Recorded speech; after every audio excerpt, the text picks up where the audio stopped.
Right, so what I have here is a bunch of different things that can actually be animated. We'll go over the differences and how to do it in a minute.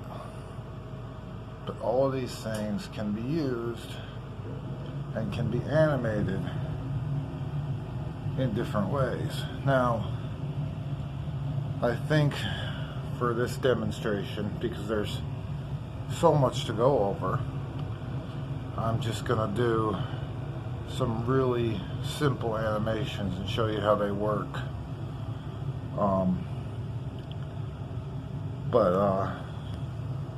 So first we have larger, fully posable figure, non-rigid. Okay. Non-rigid is my way of saying every part can move, and these are the best ones you can use in any size because there's a lot more options on what you can do with them. Okay. Vehicles. Vehicles are fairly simple. Because they're inanimate objects in real life, you don't need them to move as much.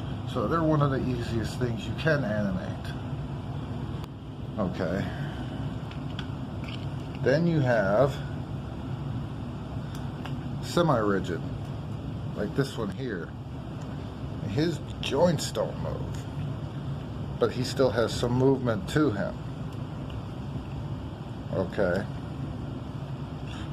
That's what semi-rigid basically means, is that while he can still move, his motion is a little bit more limited, right? Okay. And then you've got another more rigid character. This guy moves his arms. This guy moves his arms and his waist only. And he's older, so it's a lot more difficult to move even his waist, but his waist does move. Okay, moving on. New figures. This one was picked up pretty recently, and I got him at a store, so he's almost brand new, which means he's strong, but at the same time has a lot more range of motion because his joints and everything are new. Older figures. Now over time, these figures, their joints get loose. Okay, and as you can see, it's very difficult.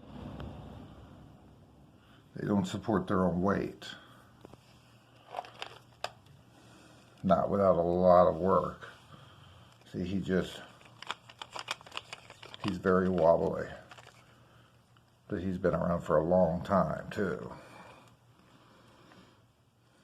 Now he's also a semi-rigid, which means, again, his legs, his arms move, his hips move, his head moves. But the joints do not move. And then you have one of the second most complicated to set up. This is a bendy.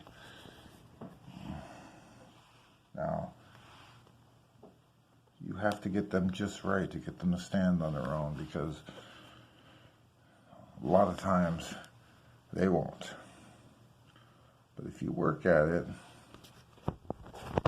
you can get them to stand.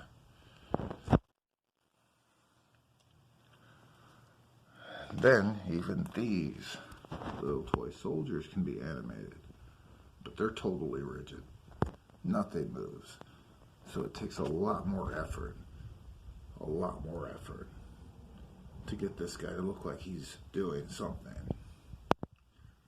And that's all the figures. In a little bit we'll go over animations. Okay, so what I think I want to do for the first thing is this relatively easy one. We're going to animate this cannon. We're going to make it look like it's firing. Now, to do that, you would basically just move it slightly back.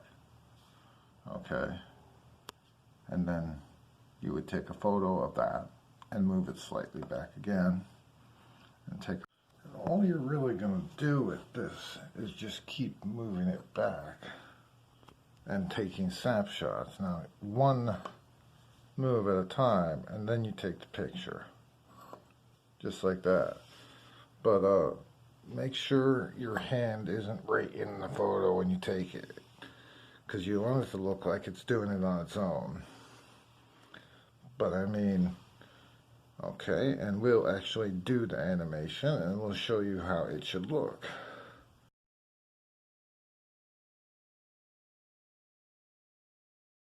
Okay, so sorry about that, but so you saw what the cannon looked like. Now you can also use special effects stickers. There's apps for it that you can get,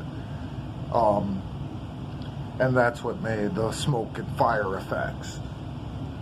So basically I was just adding in a little bit to make it look more realistic. Now walking is the next thing I'm going to go over. Walking is going to be useful no matter what kind of stop motion scenario you're doing. Your characters are going to do a lot of it. So we're going to use this guy here for that. If we can get him to stand, because he probably won't cooperate much. He's also an older figure, and he'll fall a lot in the process. So first things first, you gotta get him to stand up. And depending on the figure, that might be challenging in itself. Sometimes you have to manipulate the feet so that you get just the right kind of, yeah, okay. So now he's standing up. Right, so the next thing you're gonna do is you're gonna try to move his feet apart. Okay.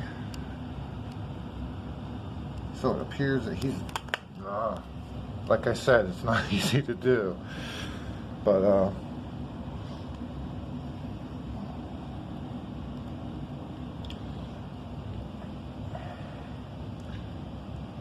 you just kind of want to get his feet as much apart as possible. And hold on a minute. Basically, he's gonna not cooperate. Sorry about the darkness. I have to manipulate it.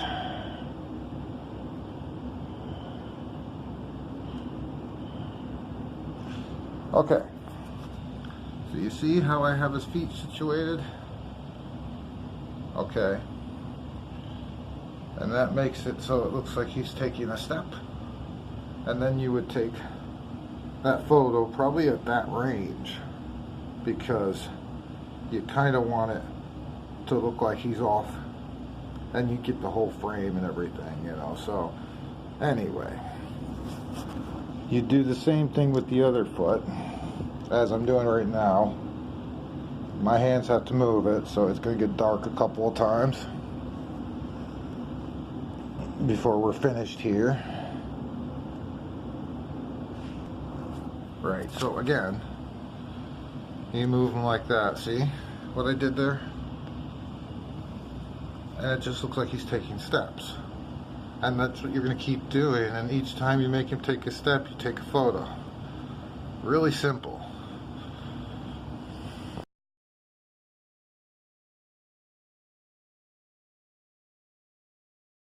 A little more to go over in a bit, but I'm running out of space.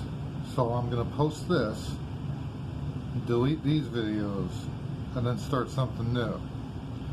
Alright?